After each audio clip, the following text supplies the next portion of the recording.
యోహాను సువార్త 16వ అధ్యాయం. యోహాను సువార్త 16వ అధ్యాయం. నిన్నటి దినాన మనము 20వ వచనము ధ్యానం చేసుకున్నాం.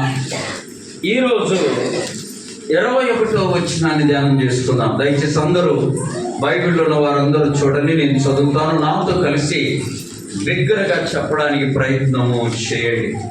యోహాను సువార్త 16వ అధ్యాయం 21వ వచనం. స్త్రీ ప్రసవించునప్పుడు ఆమె గడియ వచ్చెను కనుక ఆమె వేదన పడును.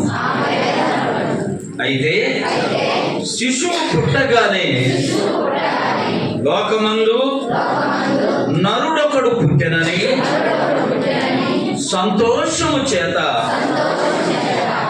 ఆమె ఆ వేదన మరి జ్ఞాపకమునకు చేసుకొనదు.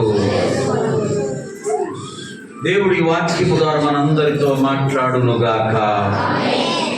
యేసు ప్రభువు వేదనను గురించి, దుఃఖము గురించి, ఈ లోకంలో తన బిడ్డలకు కలగబోయే దుఃఖం గురించి చెబుతూ ఆయన అంటున్న మాట ఏంటంటే, స్త్రీ అట ప్రసవించేటప్పుడు వేదన చెందుతుంది. ఇంకా ఇప్పుడు ఈ ప్రసవాలు కొంచెం సులువయ్యాయి, కానీ పూర్వకాలంలో ఈ సరి అయిన వైద్యము లేనప్పుడు ప్రసవాలు చాలా కఠినతరంగా ఉండేవి. ఇప్పుడు ఏ రోజు కావాలంటే ఆ రోజు ప్రసవించేటట్టు, అసలు నొప్పి అనేది లేకుండా సులువుగా ఇవన్నీ ఏర్పాట్లు వచ్చేసాయి. అయితే వాక్యంలో ప్రభు తెలియజేస్తున్నాడు, దేవుని యందు విశ్వాసం ఉంచువారు పొందబోయే శ్రమను గురించి చెబుతూ 20వ వచనంలో చెప్పాడు, మీరు ఏడ్చి ప్రలాపిస్తారు, లోకం ఏం చేస్తుంది? సంతోషిస్తుంది. 21వ వచనంలో చెప్తున్నాడు, స్త్రీ ప్రసవించేటప్పుడు ఎంత వేదన చెందుతుందో అలా భూమి మీద ఉన్న విశ్వాసులందరికీ వేదన వచ్చింది. బాధలు వస్తాయి, శ్రమలు వస్తాయి, కష్టాలు వస్తాయి, కన్నీళ్ళు అని చెప్పి అక్కడే ప్రభు అంటున్నాడు, ఆమె ప్రసవించిన తర్వాత తనకు ఒక బిడ్డ పుట్టాడన్న సంతోషము ద్వారా ముందు పడిందే ఆ వేదన, ప్రసవించక ముందు పడినటువంటి వేదనను మరి అన్నడు జ్ఞాపకానికి నీవు నేను యేసయ్య కనబడినప్పుడు, యేసయ్య ఎదుట మనము నిలువబడినప్పుడు, ఆయనను చూసినప్పుడు ఈ లోకములో పడిన కష్టాలన్నీ, శ్రమలన్నీ, వేదనలన్నీ, బాధలన్నీ ఏమైతాయి? మరిచిపోతాము. ఆమేన్. చూడండి ఆ మాట ప్రకటన గ్రంథం చివరి అధ్యాయం, అనగా 22వ అధ్యాయం 4వ వచనం. ఆయన దాసులు ఆయనను సేవించుచు ఆయన ముఖ దర్శనము చేయుచుందరు, ఆయన నామము వారి నొసల్ల యందు ఉండును. రాత్రిక ఎన్నడంటే చీకటి ఎన్నడూ ఉండదు. దీపకాంతి అయినను సూర్యకాంతి అయినను వారికి అక్కర్లేదు. చూసారా? చదువుమా. దేవుడైన ప్రభువే వారి మీద పరలోకములో ఉండే ఆనందం. కాబట్టి ఇక నీవు నీ దుఃఖాన్ని, నీ బాధలను నీవు జ్ఞాపకము చేసుకో. ఇప్పుడు స్త్రీ వేదనతో పోల్చాడే దేవుని బిడ్డల కష్టాలు ప్రభు కృపను బట్టి అంత భయంకరమైన కష్టాలు మనకు రావడం లేదు. తెలుసా? ప్రభు చెప్పినటువంటి ఆ భయంకరమైన కష్టాలు కొందరి జీవితాల్లో ఉంటున్నాయేమో, కానీ అందరి జీవితాల్లో ఉండదు. అందును బట్టి మనం దేవుణ్ణి స్తుతించాలి, అందును బట్టి దేవుణ్ణి మహిమపరచాలి. ప్రభువే ముందుగా మనకి ఈ విషయాలను తెలియజేశారు. అసలు విశ్వాసి జీవితమే ఈ భూమి మీద యుద్ధ కాలం అని బైబిల్లో ఉంది. యోబు గ్రంథం 7వ అధ్యాయం 1వ వచనం. యోబు గ్రంథం 7వ అధ్యాయం 1వ వచనం. భూమి మీద నరుల కాలము యుద్ధ కాలము. యుద్ధం. ఉదయం లేస్తే రాత్రి పడుకునే వరకు ఏముంటుందమ్మా? యుద్ధం. యుద్ధం అంటే మీ ఇద్దరు యుద్ధం ఆడుకోవడంగా, శ్రమలతో, శోధనలతో, సైతానుతో మనం ఏం చేయాలి? యుద్ధం. ఒకవేళ నేను చేయట్లేదు కదా, నువ్వు చేయకపోయినా నీ మీద దానికి యుద్ధం చేయాలనే ఆశ కలుగుతుంది. సాతాను వచ్చి నీతో యుద్ధం చేస్తుంది నువ్వు చేయకపోయినా. చూడండి, మనం పోరాడే దాని గురించి చెప్పాడు. ఎఫెసీయులకు రాసిన పత్రిక, ఎఫెసీయులకు రాసిన పత్రిక 5వ అధ్యాయము 14వ వచనం, 12వ వచనం. ఏలయనగా 6వ అధ్యాయం 12. ఏలయనగా మనము పోరాడునది ఇక్కడ కనపడే శరీరులతో కాదండి. చూసారా, మన ఎదురుగా ఉన్న మనుషులతో వీళ్ళని ఒకసారి కాకపోతే ఇంకోసారి జయించగలరు. అయితే ఎవరితోనంట? ప్రధానులతోనూ, అధికారులతోనూ, ప్రస్తుత అంధకార సంబంధమైన లోకనాథులతోనూ, ఆకాశ మండలమందున్న దురాత్మల సమూహంతో పోరాడాలి. అందుకు ప్రభు, అయ్యా మెలకువ కలిగి ఉండండి, అయ్యా మెలకువ కలిగి. మీరు శోధనలో పడకుండా ఉండాలంటే ఏం చేయమన్నాడు? ప్రభు పెట్టారు. స్త్రీ వేదన వంటి వేదనలు ఈ భూమి మీద మనకుంటాయి. ఆమె భయపడమాక. ఆ స్త్రీ ఒక పురుషుడినో స్త్రీనో కనగానే వేదన ఎలా మరిచిపోయిందో, యేసయ్య ఎదుట మనము నిలువబడినప్పుడు, ఆ మహిమ ఎదుట మనము నిలువబడినప్పుడు మన శ్రమలు ఎన్నదగినవి. చూడండి, ప్రభువారే చెప్పారు. 16వ అధ్యాయం అంతా ఒక బలమైనటువంటి యేసయ్య బోధ. ఆమె చూడండి, చివరి వచనం చూడండి, 16వ అధ్యాయం చివరి వచనం. నా యందు మీకు సమాధానము కలుగునట్లు ఈ మాటలు మీతో చెప్తున్నా. లోకములో మీకు శ్రమ అయినను ధైర్యము తెచ్చుకోండి, నేను లోకమును ప్రభు చెప్తున్నా. ఈ లోకములో శ్రమలు. ఆ శ్రమలు ఎలాంటి? స్త్రీ వేదన వంటి, ప్రసవించే స్త్రీ వేదన వంటి. కొంతమంది పరిశుద్ధుల జీవితాల్లో కూడా శ్రమలు ఉన్నాయమ్మా. అపరిశుద్ధుల జీవితాలు ఉన్నాయంటే సరే, దానికి అర్థం ఉంది. పరిశుద్ధుల జీవితాల్లో కూడా ఏమున్నాయి? శ్రమలు ఉన్నాయి, కష్టాలు ఉన్నాయి, శోధనలు. చూడండి, ఇర్మియా గ్రంథం 8వ అధ్యాయం. ఇర్మియా గ్రంథం 8వ అధ్యాయం 18వ వచనము నుండి, నా గుండె నా లోపల సొమ్మసిల్లుచున్నది, నేను దేని చేత దుఃఖోపశాంతి పొందుదును? యెహోవా సియోనులో లేకపోయినా, ఆమె రాజు ఆమెలో లేకపోయినా, నా ప్రజల యొక్క రోదన శబ్దము. 9వ అధ్యాయం 1వ వచనం. నా జనులలో హతమైన వారిని గూర్చి దివారాత్రము కన్నీరు విడిచినట్లు నా తల జలమయముగాను, నా కన్ను కన్నీళ్ళ. ఇర్మియా భక్తుడండి. ఇర్మియా భక్తుని యొక్క తల అంట జలమయముగా మారిపోయింది. ఆయన కళ్ళంట జల ఓటగా. గొప్ప దైవజనులు దినకరనయ్య గారు తలనొప్పి వచ్చి హాస్పిటల్కి వెళ్ళాడు.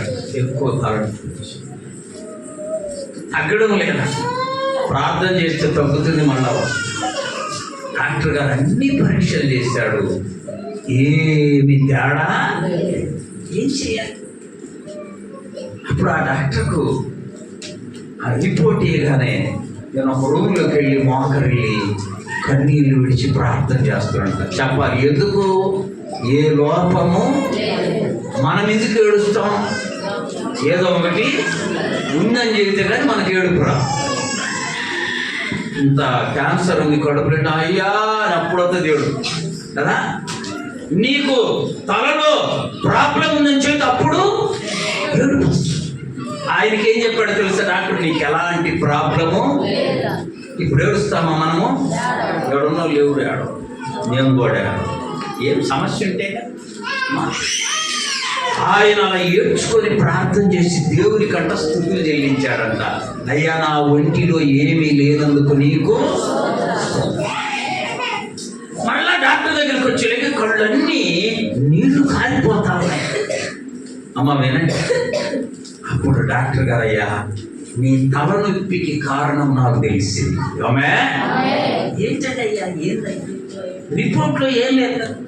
నువ్వు ఎక్కువ కన్నీరు కార్చినందున నీ కంటి ద్వారా నీ తలలో ఉన్న నీళ్ళన్నీ వెళ్ళిపోయాయి, అందుకు నీకు తలనొప్పి. దైవజనమా, ఎప్పుడన్నా నీ తలనలా చేసావా? నీ తలనలా కన్నీళ్ళు లేకుండా ఒలికించావా? ఆలోచించి. అప్పుడు ఆయన డాక్టర్ గారు చెప్పాడంట, అయ్యా ఇంకా నువ్వు కన్నీటి ప్రార్థన ఎక్కువ చేయాలి. మనమైతే చాలా మంచి పని చెప్పినవయ్యా, ఈ రోజు నుంచి కొంచెం తగ్గిస్తాలే అని చెప్పొచ్చు. ఆయన అన్నాడట, నా కళ్ళు రెండు కానరాకుండా పోయినా ఆమె నేను నా కన్నీటి ప్రార్థన ఆపనే. ఇప్పుడు మనోళ్ళలో కొంతమంది డౌట్ రావచ్చు, పాపం ఆయనకు అన్నం లేదేమో అందుకు ఏడుస్తుండేమో, బట్టలు లేవేమో, ఆస్తి లేదేమో. ఇవన్నీ ఉన్నా ప్రజల కొరకు ఆయన ఏం చేస్తాడో తెలుసా? కన్నీరు. ఒక్కొక్కసారి నాకు ఇక్కడ సంఘంలో ఎవరికన్నా ఇబ్బంది వచ్చి చూపిస్తాడు దేవుడు నాకు చూపిస్తాడు. చూపిగానే నేను వాకరికి ప్రార్థిస్తూ కన్నీరు. ఇక్కడ ఇర్మియా అంటున్నాడు, నా తల చదువుమా జలమయముగాను, నా కళ్ళు కన్నీళ్ళ ఓటగాను. అందుకే ఇర్మియాకు అయ్యా పెళ్లి లేదు, 70% దరిద్రం పోయింది. ఆమె ఎంత పోయిందమ్మా? అందరు సగం అంటారు, నేను సగమను. 75 ప్రాబ్లం లేదు. ఇంకా ఏదైనా పీకుడు లేదు కదా, నాకు పెన్ను లేదు, నాకు పుస్తకం లేదు, నాకు ఫీజు కట్టు, ఈ గోలంతా కదా. ఆ తర్వాత ఇర్మియా పరిపూర్ణంగా దేవునిలో కన్నీరు కార్చే ప్రవక్తగా నిలబడ్డాడు. చప్పట్లు కొట్టి ఇప్పుడు చెప్పండి, కన్నీరు కార్చాల్సిన అవసరం ఆయనకు ఒక్కడేగా. ఎక్కడ తిన్నా సరిపోద్ది, తినకున్నా ఒక్కలే కదండి. నీళ్లు తాగైనా పిల్లలు ఉన్నారే ఉండలేదు, భార్య ఉందే ఉండలేదు, ఇంట్లో జనాభా ఉన్నారు ఉండలే. వాళ్ళకు ఏదో ఒకటి చూడాలి కదా. మనమంటే తినకుండా అయినా ఉండగలం, పిల్లలు ఎలా? ఇవన్నీ లేవు. ఇర్మియా చదవండి ఆ మాట, నాకు చాలా ముచ్చటగా ఉంటుంది ఆ వాక్యం. 16వ అధ్యాయం 1వ వచనం, ఇర్మియా గ్రంథం 16వ అధ్యాయం 1వ వచనం. ఈ స్థలమందు నీకు కుమారులైనను కుమార్తెలైనను పుట్టకుండా ఉండునట్లు నువ్వు పెళ్ళి. అదేందయ్యా, నేను చాలా కోరికలు పెట్టుకున్నా, శ్రీదేవి చెల్లెలను చేసుకుందామంటే నువ్వేందా ఎట్లా అన్నావు? ప్రార్థన చేయలే ఇర్మియా. హ్యాపీగా విన్నాడు. దేవుడు చెప్పింది ఆమె. నువ్వు కూడా విను.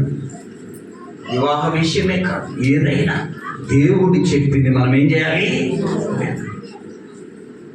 ఏమి ఆ జీవితంలో కన్నీళ్ళు కన్నీళ్ళు కన్నీళ్ళు. ఇంకా చూడండి 9వ అధ్యాయము, అమ్మా 9వ అధ్యాయము 17-18 వచ్చిన ఇలా చెప్తూ ఉన్నాడు, ఆలోచించుడి, రోదనము చేయు స్త్రీలను కనుగొనండి. బాబా ఏను వాక్యమో చూడండి అమ్మా. ఎవరిని పిలవాలంటే, ఎవరిని ఎతకాలంటే, కనుక్కోవాలంటే మనం అలా కాకపోతే కథలు చెప్పి నవ్వేస్తారు. శృత్యా కథలు చెప్పి నవ్వి శృత్యా అయిపోతా తెలుసా. ఇక కొంతమంది అల్లా దగ్గరికి చెప్పాలి మాట్లాడతారు, నిద్ర కూడా. ఎన్ని ఆ మాట చెప్పట్లే. రోదనము స్త్రీలను కనుగొనండి. సంఘంలో మా వినాలి, మనం చెప్పా కదా. ఆ దైవజనుడు అంటున్నాడు, అయ్యా నా సంఘము వర్ధిల్లడానికి నేను కారణం కాదు, నా సేవకురాలు కూడా కారణం. ఇదిగో ఏముందే ఈయన కారణమయ్యా అన్నాడు. ఆమె మన సంఘములో కూడా అలా సిద్ధపడుదురుగాక. ఇప్పుడు నీ పొట్ట గురించే కాదు ప్రార్థన, సంఘం అనే క్షేమము కొరకు ప్రార్థన చేసే భారము మనందరి మీద. ఆ మంట 20 ఏళ్ళు అయిందంట మందిరంలో అడుగుపెట్టి, ఇంకా ఎన్నడు బయట పెట్టాలి. చూశారు అమ్మా, ఇక్కడ ఏమంటున్నాడు ఇర్మియా? రోదనము చేసే స్త్రీలను కనుక్కోండి, వెతకండి, కనుక్కోండి. కనుగొనుడి, వారిని చెప్పాలి నోటితో, వారిని. ఎందుకు? కన్నీటి ప్రార్థన చేసే స్త్రీలు సంఘానికి చెప్పాలి, అవసరము. ఆమె అమ్మా, ఇది ఏమై ఉన్నది? అవసరం. ఎవరు? కన్నీటి ప్రార్థన చేసే స్త్రీలు. రోదనం అంటే ఏంటి? కన్నీరు. అమ్మ, రోదనం అంటే నువ్వు నీ ఇంటి కొరకు కన్నీరు గార్చావేమో, ఈ రాత్రి నేర్చుకో. సంఘము కొరకు కూడా చెప్పమ్మా, కన్నీరు. రోదనము చేసే స్త్రీలను కనుగొనండి అయ్యా, కనుగొనండి, వారిని పిలవనంపుడి. ఆమె బాగా కన్నీటి ప్రార్థన చేసి సంఘంలో చేరి, నిన్ను మనుష్యులు ఎవరు గుర్తించకపోయినా అమ్మ ఒక మాట గుర్తుపెట్టుకో, నిన్ను నీ ప్రక్కలు ఎవరు గుర్తుపెట్టుకోకపోయినా, ఒకవేళ సేవకుడు ఒకవేళ గుర్తించకపోయినా, నువ్వు ఆరాధించే దేవుడు నాడే నీ కన్నీటి ప్రార్థనను చూస్తాడు. చప్పట్లు కొట్టి నీ కొరకే చేసుకుంటున్నావు ప్రార్థన. ఇది దేవునికి సంతోషం ఇచ్చేది కాదు. ఇర్మియా ఏమంటుండు? రోదనం చేసి ఏడ్చే స్త్రీలను కనుగొనండి, వారిని పిలవనండి. ఒకవేళ అన్ని సమృద్ధిగా ఉన్నాయ్యా నాకు, అందులోనే ఉంది అద్భుతమైన కన్నీటి కృతజ్ఞతాస్తుతులు చెల్లించే ప్రార్థన. అన్ని సమృద్ధిగా ఉన్నాయి, అప్పుడే భయభక్తులతో ఉండాలి. గుర్తుపెట్టుకోండి. ఆమేన్. ఇంకేదో తేడా వస్తే కాదు ప్రార్థనకు వచ్చే, అన్ని దేవుడు సమృద్ధిగా సంపూర్తిగా ఆశీర్వదిస్తే అప్పుడే ఎక్కువ చెప్పాలి, ప్రార్థన చెయ్యమ్మా. సైతాను నీ వైపు చూడాలంటే భయపడునుగాక. ఏమవుతుంది సైతాను? ఇర్మియా పోతుంది కన్నీటి ప్రవక్త అంట. ఎవరు? కన్నీటి. నువ్వేం చేయాల్సిన పనిలా, నీ జనుల కొరకు, నీ సంఘం కొరకు, నీ కుటుంబం కొరకు కన్నీరుగా బిడ్డగా నువ్వు ఉంటే దేవుడు అంటున్నాడు, వాళ్ళని ఎక్కండి, వాళ్ళను తెలుసుకోండి. చదువు ఇంకా. తెలివి గల స్త్రీలను కనుగొనుడి, వారిని కూడా. తెలివి అనగానే మనం ఇట్టుపోతాం. లోకానుసారమైన తెలివి పనికి రానే. ఆత్మ సంబంధమైన తెలివి అది ఎలా ఉంటుంది? ఒక ఊరిలో ఒక దైవ సేవకుడు వచ్చి ఇటువైపు బైబిల్ పెట్టాడు, ఇటువైపు డబ్బులు పెట్టాడు. ప్రకటన చేశాడు, మీలో ఉన్న వారందరూ లేచి ఒక్కొక్కరు వచ్చి బైబిల్ అయినా తీసుకోండి. ఒక్క చెయ్యి బైబిల్ మీద కొద్ది ఒట్టు అంట. ఏమిది? ఒట్టు. చూసారు అందరూ రావడం, బైబిల్ ఉన్నదిలయ్యా మాకుందిలే అంటే ఒక పిల్లవాడు వచ్చాడు. అటుకెళ్ళి చూడకుండా నీరుకి వచ్చి బైబిల్ తీస్తాడు. మా వినండి, అందరూ ఆశ్చర్యంగా చూస్తే తల్లి కోపంగా చూసింది. ఆమె తల్లి ఏం చేసింది? 100 రూపాయలు పోగొట్టాడు. ఇంటికెళ్ళి కొంచెం నిదానంగా అర్థమయ్యేటట్టు చెబుతా. ఆ గుమ్మంలోకి రాగానే దమిన బాధిందంట. 100 రూపాయలు మాకు తెలీదా? నీకంటే పెద్దదాన్ని గోడాయి దాన్ని నాకు తెలీదా అని కొడతా ఉందంట. కొట్టి తెచ్చా బైబిల్ ఇసురేసరికి అందులో నుంచి 1000 రూపాయల నోటు పడింది. చప్పటి కొట్టి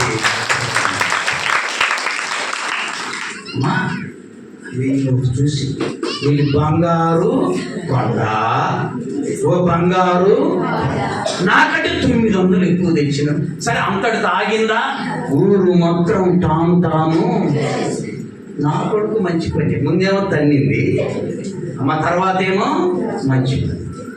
వినండి, ఊరు మొత్తానికి తెలిసిపోయింది. ఒక మాట చెప్పనా? స్త్రీలలో ఆడవాళ్ళకు ఒక మాటకేం తెలిస్తే ఈనాడు పేపర్లు వేసినంత ఆమె అదన్నా కొంతమంది చదవరేమో, కానీ మీరు చెప్పింది ఖచ్చితంగా. రెండో రోజు కూడా ఇదే కార్యక్రమం చేశాడు దైవసేవ. బైబిళ్ళు చెప్పాలి, ప్రార్థన అయిపోయింది. వాక్యం ఎవరైనా అట్లా జాగ్రత్తగా ఎప్పుడెప్పుడు అయిపోవునా అమ్మ ప్రార్థన. మళ్ళా చెప్పాడయ్యా, మీలో ఎవరైనా సరే బైబిల్ అయినా తీసుకోండి. ఒక్క చెయ్యి డబ్బులు మిగిలిపోతే ఒట్టు. ఈరోజు అందరూ దేనికో తెలుసా? బైబిల్ అంటే ప్రేమనిగా, దేవుడు వాక్యమని కాదు. అందులో ఏముంది? 1000 రూపాయలు. సేవకుడికి తెలిసి ఈ విషయం. అమ్మా మీరు ఏం చేసేది, యాడ్ నిద్రపోయేది, ఏం మాట్లాడేది అంటే కళ్ళు కొంతమంది వద్దంటే మోసకపోతున్నాయి. ఇవన్నీ మాకు, మీ అందరి కళ్ళు నన్ను చూస్తే నా 2 కళ్ళు మీ అందరినీ వచ్చి అందరూ బయట వినాలి. ఆ అబ్బాయి వచ్చి మరలా ఇప్పుడు డబ్బును మళ్ళా వాళ్ళమ్మ కోపం. మామూలులా మీరు ఇంట్లోకి వెళ్ళక ముందే దబి అని బాధి. అప్పుడు బైబిల్ అని తెచ్చుకుంటుంది. 1 రూపాయ చూసారు, 1 రూపాయలు ఇవ్వండి. ఏమో నా బంగారు చెప్పాలి. 100 తెచ్చేవా? నేను 100 కూడా. ఆత్మ సంబంధమైన తెలివి దేవుడు ఆ బిడ్డను నడిపించిన విధానం. కాబట్టి ఆత్మ సంబంధమైన తెలివి గల వారిని పిలవండి, సంఘంలో లేపండి. నేను అందుకనే 7 ప్రార్థనా పనులను సెలెక్ట్ చేద్దాం మనలో అనుకున్నా. ఎంతమందిని? ఇప్పుడు పాటలు ఎక్కువైపోయినాయి, సగం జీవిస్తే కూడా ఇంకా ఎక్కువ అవుతాం. మళ్ళీ 2 వచనాలు పాడమని చెప్పాలి. ఈ 7 ఎవరిని సెలెక్ట్ చేస్తే ఎవరితో ఏం మాట? మాది పెద్ద సమస్య. పాస్టర్లకు ఉన్న బాధ ఎవరికి? అందుకని అప్పటి నుండి నేను ప్రార్థన చేస్తున్నా, ఏదో ఒక రోజు మీలో 12 మందినో 7 ప్రార్థనా పనులను ఎన్నిక చేద్దాము. ఆమె ఇప్పుడు ఈ మాట వినగానే నీళ్ళు ఏం ఆశ కలగాలో తెలుసా? ప్రభువా, ఆ పేర్లలో నేనుంటే తీసేయ్యా. ఏమని అనుకోవాలి? నా పేరు ఉండాలయ్యా అని ఆశ కలిగి నువ్వు ప్రార్థన చేయి. ఈ 12 మంది ఎన్నిక చేయబడిన తర్వాత అందరికంటే ముందు రావాలి. ఆమె అట్లయితే మేము మొక్కలు పుట్టాయట. అందరికంటే ముందు వచ్చి అందరికంటే బాగా ప్రార్థన చేయాలి. మీ 7 ప్రార్థన ఈ సంఘంలో గొప్ప ఉజ్జీవమును రగిలించాలి. చప్పట్లు కొట్టి ప్రభువుని మహిమపరచాలి. మీ ప్రార్థన ఈ సంఘాన్ని బలపరుచునుగాక. మీ ప్రార్థన ఈ సంఘంలో ఉన్న ప్రతి బిడ్డను వర్ధిల్ల చేయునుగాక. మీ ప్రార్థన ఈ సంఘము మూల స్తంభముగా మారిపోవునుగాక. కూడా దాని కొరకు ప్రార్థన చేస్తున్నా నేను. ఎప్పుడు ప్రభా, ఎప్పుడు ఆయన సెలవిస్తే అలా సెలెక్ట్ చేద్దాం అమ్మా. దాని కొరకు మీరు కూడా ఏమవ్వాలి? ప్రార్థన చేసి సిద్ధపడాలి. ఆమె మమ్మీ అంటున్నాడు, తెలివి గల్లోళ్ళను పిలవాలి. ఏ తెలివి? ఇందాక అటు కొట్టి ఇటు కొట్టింది. అది 100 తెచ్చినప్పుడు కొట్టింది, 1000 తెచ్చినప్పుడు. తెలివి కాదు, ఆత్మ సంబంధమైన తెలివి ఉన్న వాళ్ళని ఎన్నిక చేయాలి. నీవు ఆ లిస్టులు ఎందుకు కొనకూడదు? అమ్మా ఒకసారి విను. ఆ లిస్టులో నువ్వు ఎందుకు ఉండకూడదు? ఆ 7 ఆ 12 మందిలో నువ్వు ఎందుకు ఉండకూడదు?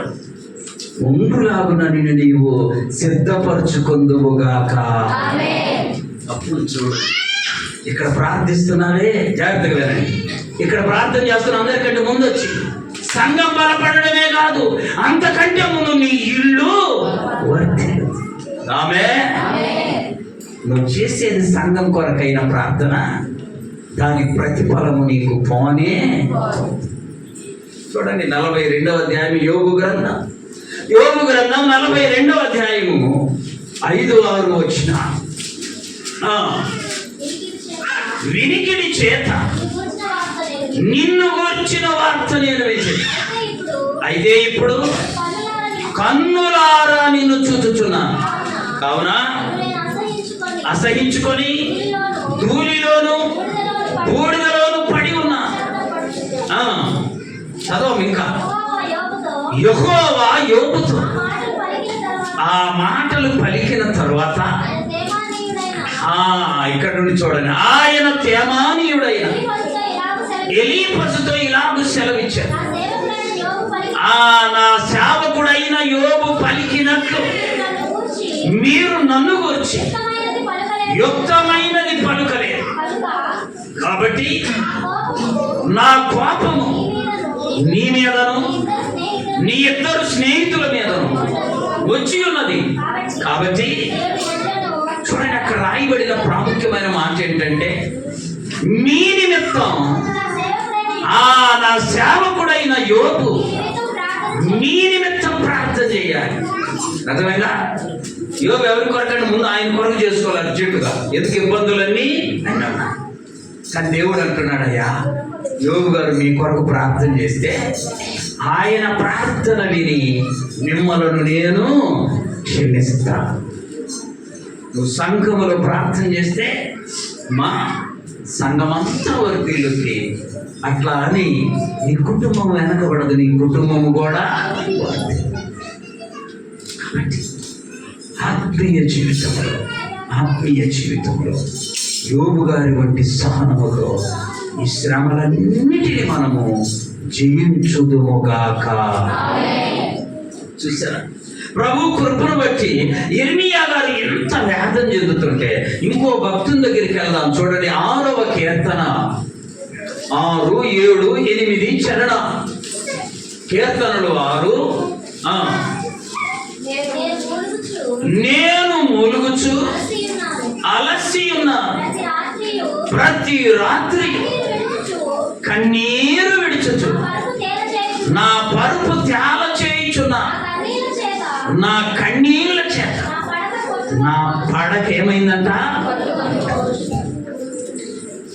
మా దావీదు భక్తుడు కన్నీరు కారిస్తేనంట పరుపు ఉందే పరుపు కొట్టుకొని పోయిందంట ఆమె. అంటే ఎంత కన్నీరు మా జడు బాంబు పెట్టుకొని నేను చెప్తేనే మొన్న చనిపోతే అక్కడికి మా ఆయన పాపం ఎవరు లేరు, బంధువులు ఎవరు, చుట్టాలు ఎవరు, నానే వాళ్ళు కూడా పెద్దగా ఎవరు లేరు, ఒకళ్ళు ఇద్దరు. చాలా మంది ఏడుస్తూ ఉన్నారు. వద్దంటే అమ్మ కొంచెం ఆగమంటే ఆగట్లే. నేను పక్కకి వెళ్ళి వీళ్ళంతా ఎవరంటే వాళ్ళల్లో ఒక ఆయన చెప్తాను, వీళ్ళందరినీ రోజుకు 500 ఇచ్చి ఆడవడానికి ఈ 7 days కి ఆడొచ్చారు. ఇక్కడ ఒక్కరు లేరు. ఏంటంటే వీళ్ళు డబ్బు కోసం వచ్చారు, ఏడ్చారు. దావీదు భక్తుని జీవితంలో పరుపు కొట్టుకొని పోయేంత ఏడుపు ఏడ్చారు. అందుకే దావీదుని గురించి దేవుడు ఒక మాట ఏం చెప్పాడు తెలుసా? నా హృదయానుసారుడు. ఆమె నా హృదయానుసారుడు. దావీదు భక్తుని జీవితంలో అంత కన్నీటి ప్రార్థన ఉంది కాబట్టి ఇప్పుడేనండి జాగ్రత్తగానండి ఈ మాట.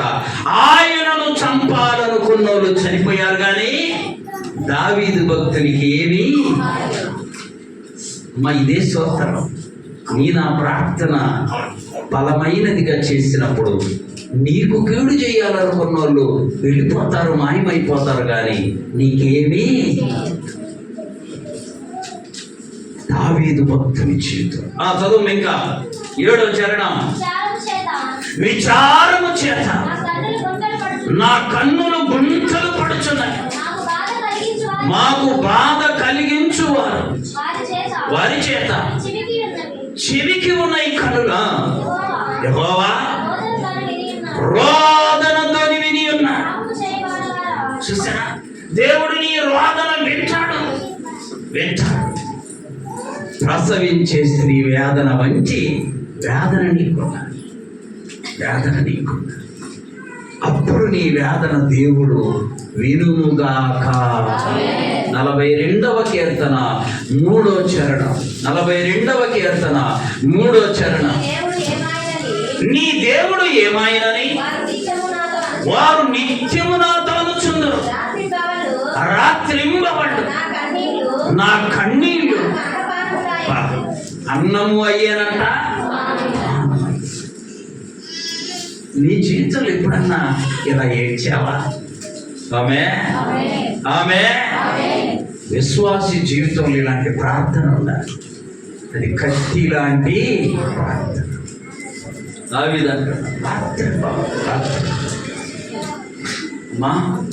దావీదు భక్తుడే అంత కన్నీరు కార్చాడే, నువ్వు కార్చవా? దావీదు భక్తుడే అంత గొప్ప వేదన చెందాడే, నువ్వు చెందవా? అందుకని చూడండి, యోవేలు గ్రంథం 2వ అధ్యాయం 12వ వచనం. చూసారా, ముగింపులు ఎప్పుడు ఈ మాట మనం జ్ఞాపకం చేసుకోవాలి. ఇప్పుడైనాను మీరు, అవును కానీ నిన్న అడగాలనుకున్నా మర్చిపోయా అమ్మా. నిన్న దైవ సేవకులు ఎంతమంది ఉపవాసం ఉంటారండి? 2-3 చేతులు అంటే ఉంటున్నామని ఎత్తారా? 2-3 ఉండడం వల్ల అమ్మా ఎందుకు చాపలు చూసి ఇంటికి పోదాం, ఇంత పని చేసి 2-3 చేతులు ఎత్తారేంటమ్మా? దాదాపుగా అందరూ ఉంటున్నారు, నాకు తెలుసు. ఎందుకు మరి మీరు చేతులు ఎత్తారు? ఆయన పోయి ఇలా ఈనాడు పేపర్లు ఎత్తాడు. ఆయన మీరు కొంచెం చేతులు ఎత్తి చక్కగా రెస్పాన్స్ ఇస్తే ఆయనకు సంతోషంగా ఉపవాసం ఉండండి. వాక్యం ఏం చేస్తుంది చదువుమా? ఇప్పుడైనను మీరు ఉపవాసం ఉండి ఏం చేయాలి? కత్తితో పొడిచిన కన్నీరు రావట్లేదు అంటవా నువ్వు? అమ్మా కన్నీరు రావాలి. ఆమె ఇది వరకు నువ్వు ఇలా ఈ స్థితిలో ఉన్నావా? లేవు కదా. నువ్వు ఈ స్థితిలో ఇది వరకు లేవు కదా. నీ కడుపు నిండిన విధానం ఇది వరకు కాదు కదా. నీవు ధరించుకున్న వస్త్రాలు ఇది వరకు కాదు కదా. ఎందుకు కన్నీరు రాదు? నా ప్రభువా, నేను ఎంత కనికరించావయ్యా. కన్నీరు ఖర్చు ఇది కన్నీరు కార్చవలసిన సమయము. ఆమె చదువు మరలా. ఇప్పుడైనను మీరు ఉపవాసం ఉండి ఏం చేయాలి? కన్నీరు విడుచుచు దుఃఖించుచు మనస్ఫూర్తిగా ప్రభు దగ్గరికి. ఆమె ఆమె నేను నమ్ముతున్నా మీరందరూ ఉపవాసం ఉన్నారు. ఉపవాసం అంటే కన్నీరు వస్తుంది. అర్థమైందా? కన్నీరు విడుచుచు ప్రభు దగ్గరికి రండి. అమ్మా, ఆత్మీయ జీవితంలో కన్నీటి ప్రార్థనే నీ కన్నీరు తుడిచింది. చప్పట్లు కొట్టి ప్రభు నీ కన్నీటి ప్రార్థన నీకు భవిష్యత్తులో కన్నీరు రాకుండా చేస్తుంది. ప్రభు బిడ్డలా, ఇప్పుడైనా మించింది లేదు. ఇప్పుడైనా మీరు ఉపవాసం ఉండి దుఃఖించొచ్చు, కన్నీరు కార్చి దేవుని యొద్దకు రండి. అప్పుడు ప్రభు మనల్ని అత్యున్నతమైన కృప ద్వారా బలపరచునుగాక. ఆమేన్. చూసారా? రేపు కూడా ఈ కన్నీటి దాని మీదే యేసయ్య ఒక మాట చెప్పాడు. ఆమేన్. ఏమన్నాడు తెలుసా? ఆ ప్రభు శిలువ మోసుకుంటూ వెళుతుంటే అందరూ వచ్చి ఏడుస్తున్నారు. స్త్రీలందరూ వచ్చి ఏడుస్తుంటే ప్రభు ఒక మాట అంటాడు, యెరూషలేము కుమార్తెలారా, నా కోసము మీ కొరకు వాక్యం రేపు ధ్యానం చేద్దాం. అందరూ ప్రార్థన చేసుకో. చాలా మార్లు చెప్పా, మరలా చెప్తాను. నువ్వు ఇంటి దగ్గర బయలుదేరినప్పుడు చెయ్యాల్సిన ప్రార్థన ఒకటి ఉంది. ప్రభువా, ఈ రాత్రి నాకు సరిపోయే మాటలు నాతోనే మాట్లాడాయి. నా వేదనంతా తెలిసిన దేవ, నా బాధ అంతా తెలిసిన దేవ, నాతోటే అని ప్రార్థన చేసుకొని రావాలి. అర్థమైనా? అప్పుడు బహుసూచిగా దేవుడు నీతోనే మాట్లాడునుగాక. ప్రభు బిడ్డల బలపడదాం. నాకేమనిపిస్తుందో తెలుసా అమ్మా? ఈ ప్రార్థన, ఈ భోజనాలు ఇవన్నీ చూస్తే సంవత్సరం పొడుగున భోజనం పెడదాం అనిపిస్తుంది. ఆమేన్. మీరిద్దరు ముగ్గురు చేతులు తెలియక ఎందుకు పెడితేనా అనిపిస్తుంది. ఆమేన్. దైవ సేవకులు అప్పుడప్పుడు అడుగుతారు, అడిగినప్పుడు చేసి చూపించారు. అర్థమైందా? పరిశుద్ధులుగా ఉండండి, ప్రార్థనతో బలవంతులుగా ఉండండి. నీ కన్నీటి ప్రార్థనతో ప్రభు యొక్క దీవెనలను క్రిందికి దింపండి. దీవెనలతో నీవు నీ కుటుంబాన్ని నింపుకొందువుగాక.